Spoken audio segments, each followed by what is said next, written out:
My dad worked and he makes some good money, but he had a big issue, a very big issue with alcohol.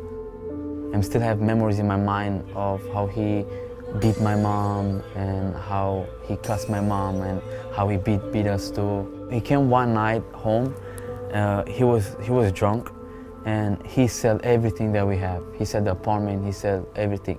So my mom, she just grabbed us, me and my four siblings, and put it in a white van. I remember I have tears in my eye, crying and screaming, "Mom, Mom!" They brought us to the orphanage. We're there, 400 to 500 big kids there, and I remember one guy, he abused me. I couldn't do nothing because I was a small kid and he was a big guy.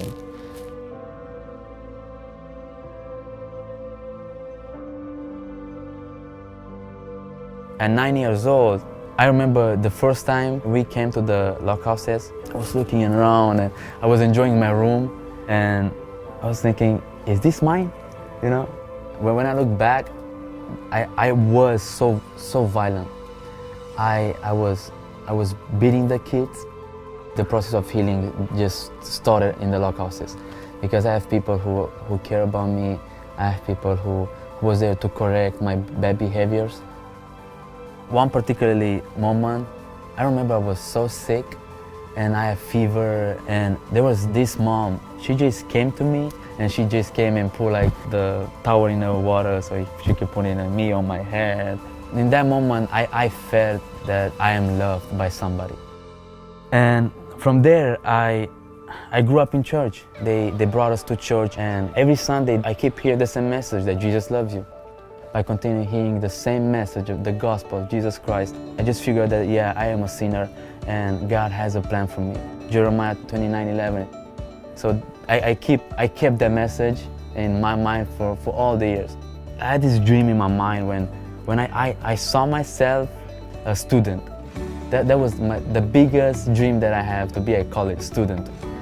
My vision is to continue studying, to have a degree in psychology, and after I do that, with God helps, I wanna continue in counseling. There are thousands of kids that they have a perspective of like that nobody cares. So me understanding this perspective that God gave me, that He was in control, He loves me, I had this desire on me by, man, I need to tell these kids that God is in control and He has a plan for them, a future and a hope for them.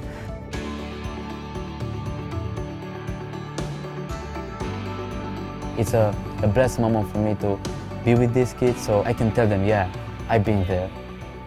I'm thankful for the seeds that was planted in my life. I am thankful for other people's obedience to God and their obedience and their careful for me because they shared the gospel with me. That became fruit in my life. So the biggest thing that I can say right now is I am so thankful for that. And it's a big blessing for me to work with our kids.